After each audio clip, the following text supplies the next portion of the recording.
حضرت مخدوم جہانیہ جہاں گشت رحمت اللہ علیہ کا خاندانی نام سید جلال الدین بخاری تھا۔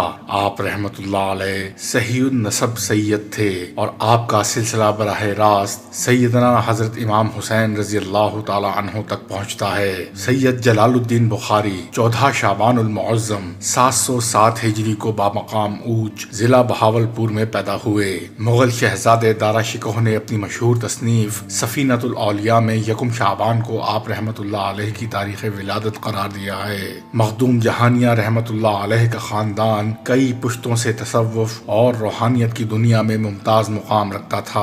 آپ رحمت اللہ علیہ کے دادا سید جلال الدین سرخ بخاری رحمت اللہ علیہ کی زندگی کا ایک بڑا حصہ ہجرت میں گزرا۔ علماء ظاہر ہمیشہ اور ہر جگہ صوفیاء کے در پہ ایذا رہے۔ اسی قدیم رسم کے مطابق سید جلال الدین سرخ بخاری رحمت اللہ علیہ پر بھی عراق کی سرزمین تنگ ہو گئی۔ بعض روایتوں سے پتہ چلتا ہے کہ علماء عراق حضرت شیخ بخاری رحمت اللہ علیہ کے عقائد کو پسند نہیں کرتے تھے۔ نتیجتاً ان سے کہا گیا کہ وہ عراق کی حدود کو چھوڑ کر کسی اور مقام پر چلے جائیں۔ جب اسلام ایک کافر کے وجود کو برداشت کر سکتا ہے تو پھر میرے لیے یہ سنگ دلانا روش کیوں؟ حضرت سید جلال الدین سرخ بخاری نے علماء عراق سے سوال کیا، میں تو پھر بھی مسلمان ہوں، خدائے واحد کا پرستار اور سرور کونین صلی اللہ علیہ وآلہ وسلم کا امتی، اگر تم ہمارے نظریات کو تسلیم نہیں کر سکتے تو پھر اس سرزمین پر تمہارے لیے کوئی گنجائش نہیں۔ علماء عراق نے اسلامی رواداری کو ترک کرتے ہوئے اپنے دل و دماغ کے دروازے بند کر لیے۔ تمہیں ہر حال میں یہاں سے جانا ہوگا اور تمہارے حق میں بہتر یہی ہے۔ حضرت سید جلال الدین سرخ بخاری نے علماء عراق کی مزاجی کیفیت کو سمجھ لیا۔ اب مصالحت کی کوئی صورت باقی نہیں رہی تھی۔ نتیجتاً آپ رحمت اللہ علیہ ترک وطن پر مجبور ہو گئے۔ کچھ مورخین نے اس طرف بھی اشارہ کیا ہے کہ اگر سید جلال الدین بخاری رحمت اللہ علیہ عراق کو خیر باد نہ کہتے تو شاید آپ رحمت اللہ علیہ کو مالی اور جسمانی نقصان پہنچ جاتا۔ غرض جبر کی اسی فضا میں حضرت شیخ بخاری رحمت اللہ علیہ اپنے وطن کی حدود سے نکل کر بخارا پہنچے۔ عراق کی سرزمین کو الوداع کہتے وقت آپ رحمت اللہ علیہ بہت جذباتی ہو گئے تھے۔ دیکھنے والوں نے دیکھا کہ ترک وطن کرتے ہوئے حضرت سید جلال الدین سرخ بخاری رحمت اللہ علیہ کی آنکھوں میں آنسو تھے۔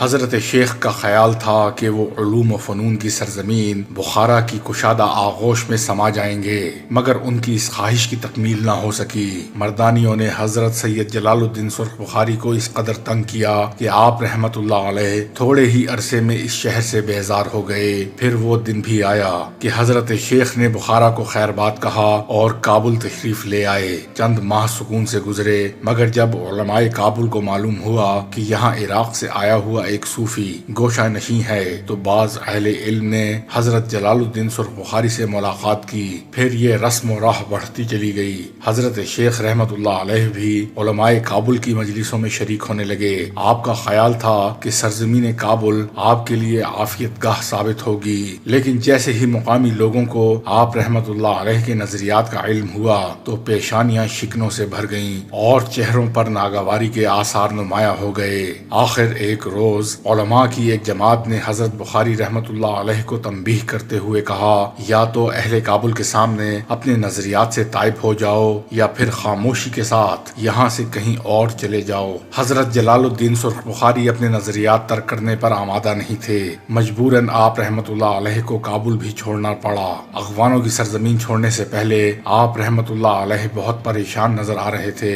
سفر درپیش تھا اور منزل نامعلوم۔ آخر ایک دن جلال الدین بخاری نے صدائے غیب سنی، سید ہندوستان کی طرف چلے جاؤ، وہاں تمہیں سکون مل جائے گا۔ حضرت بخاری رحمت اللہ علیہ نے اس صدائے غیب کو اپنا رہنما سمجھا اور ہندوستان تشریف لے آئے۔ پھر مستقل طور پر اوچ میں مقیم ہو گئے۔ حضرت سید جلال الدین بخاری رحمت اللہ علیہ سلسلہ سہروردیہ کے عظیم بزرگ حضرت شیخ بہاؤالدین ذکریہ ملتانی کے مرید ہوئے اور آپ رحمت اللہ علیہ نے روحانیت کی بہت سی منزلیں طے کیں۔ حضرت بخاری نے بھکر کے رئیس بدر الدین کی صاحبزادی سے عقد کیا اور پھر اس پاک باز خاتون کے بطن سے 3 فرزند پیدا ہوئے، سید کبیر احمد، سید بہاؤالدین اور سید محمد۔ سید احمد کبیر کے 2 بیٹے تھے، ایک حضرت مخدوم جہانیہ اور دوسرے حضرت صدر الدین راجو قتال۔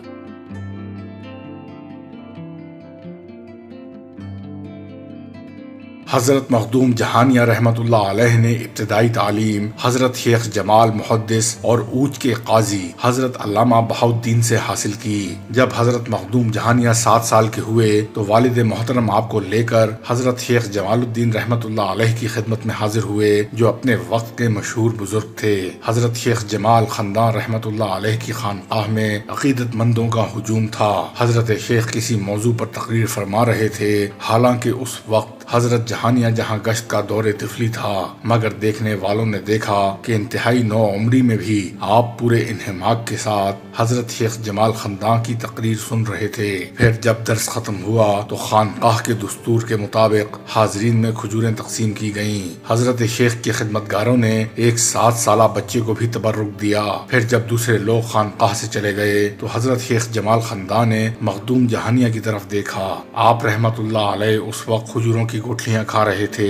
حضرت شیخ سید احمد کبیر سے گفتگو کرنے لگے۔ پھر جب مخدوم جہانیہ خانقاہ کا تبرک کھا چکے تو حضرت شیخ جمال خاندان نے آپ کو مخاطب کرتے ہوئے فرمایا، صاحبزادے تم نے کھجوروں کے ساتھ گٹھلیاں بھی کھا لیں، آخر ایسا کیوں کیا؟ خانقاہ میں موجود تمام بزرگ 7 سالہ بچے کے جواب کے منتظر تھے۔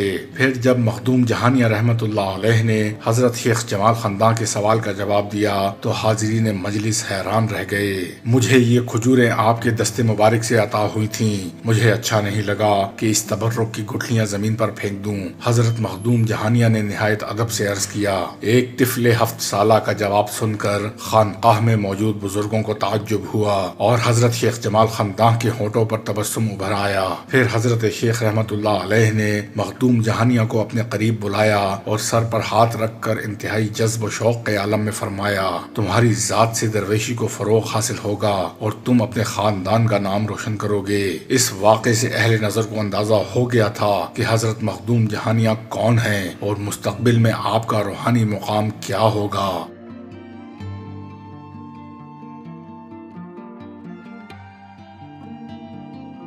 پھر جب حضرت قاضی بہاؤالدین رحمت اللہ علیہ کا انتقال ہو گیا تو حضرت مخدوم جہانیہ رحمت اللہ علیہ ملتان تشریف لے آئے اور اپنے والد محترم کے پیر و مرشد حضرت شیخ رکن الدین ابو الفتح رحمت اللہ علیہ کی خانقاہ میں قیام پذیر ہوئے۔ حضرت شیخ رکن الدین حضرت شیخ بہاؤالدین ذکریہ ملتانی رحمت اللہ علیہ کے پوتے تھے۔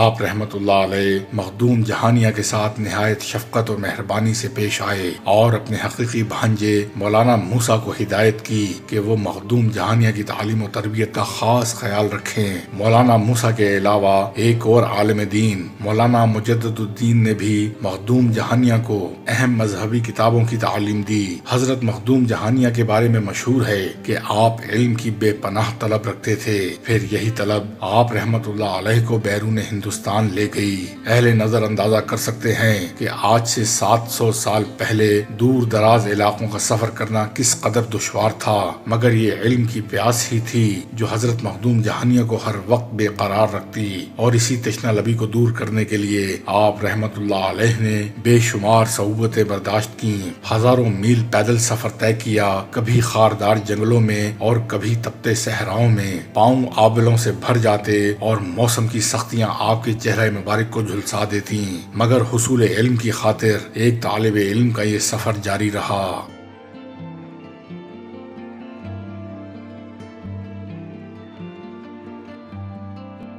معتبر روایت ہے کہ حضرت مخدوم جہانیہ رحمت اللہ علیہ نے مختلف اساتذہ سے قرآن کی 7 قرأتیں سیکھیں، پھر آپ مکہ معظمہ میں حاضر ہوئے، اللہ کے گھر کی زیارت کی، طواف کیا اور حج کے تمام ارکان ادا کیے۔ اس سعادت عظیم سے شرف یاب ہونے کے بعد حضرت مخدوم جہانیہ شیخ مکہ حضرت عبداللہ یافی کی خدمت میں حاضر ہوئے۔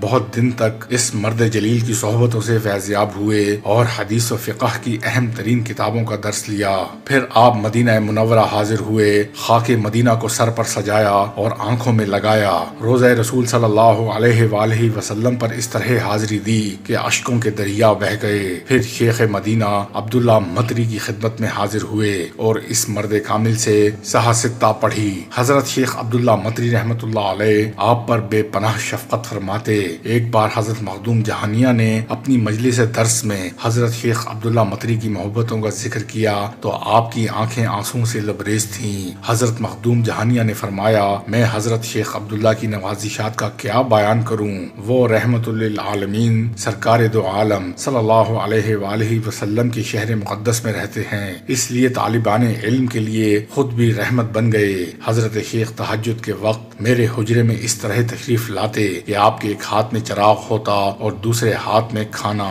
حضرت شیخ کا یہ عمل دیکھ کر مجھے بڑی ندامت ہوتی۔ یہ حضرت شیخ عبداللہ مطری کی بے پناہ شفقت اور محبت ہی کا نتیجہ تھا کہ ایک بار حضرت مخدوم جہانیہ کو مسجد نبوی میں امامت کا شرف حاصل ہوا۔ حضرت مخدوم جہانیہ نے جس نسخے کے ذریعے عوارف المعارف کا درس لیا تھا، وہ نسخہ حضرت شیخ شہاب الدین سہروردی کے مطالعے میں رہ چکا تھا۔ عوارف المعارف حضرت شیخ شہاب الدین سہروردی کی شہرہ آفاق تصنیف ہے۔ جب حضرت شیخ عبداللہ مطری رحمت اللہ علیہ کی وفات کا وقت قریب آیا تو انہوں نے وہ نسخہ شیخ مکہ حضرت عبداللہ یافعی کے پاس اس پیغام کے ساتھ بھیج دیا کہ اگر سید جلال الدین بخاری مخدوم جہانیہ جہاں گشت مکہ معظمہ حاضر ہوں تو انہیں دے دیا جائے۔ چنانچہ شیخ مدینہ کی خواہش کے احترام میں حضرت عبداللہ یافعی نے اپنے ایک آدمی کے ذریعے عوارف کا وہ نسخہ حضرت مخدوم جہانیہ کو بھجوا دیا۔ جب حضرت مخدوم جہانیہ نے وہ نسخہ دیکھا تو لانے والے شخص سے پوچھا، میرے استاد شیخ عبداللہ مطری کیسے ہیں؟ بتانے والے نے بتایا، حضرت شیخ تو دنیا سے رخصت ہو چکے۔ استاد گرامی کے وصال کی خبر سن کر حضرت مخدوم جہانیہ رحمت اللہ علیہ زار و قدار رونے لگے۔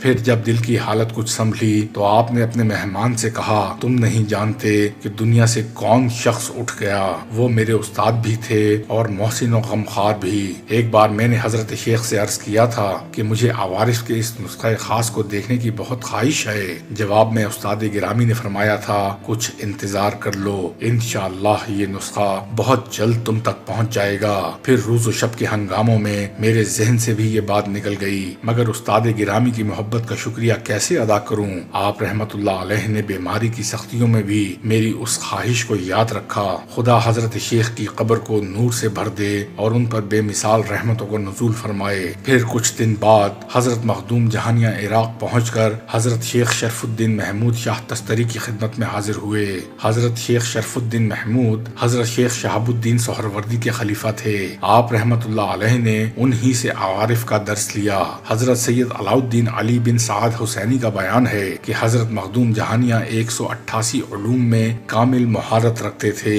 حضرت شیخ عبدالحق محمد شاہ دہلوی کا بیان ہے کہ حضرت مخدوم جہانیہ کو 14 خانوادوں میں خلافت حاصل تھی۔ آپ رحمت اللہ علیہ نے بے شمار بزرگوں سے فیض روحانی حاصل کیا۔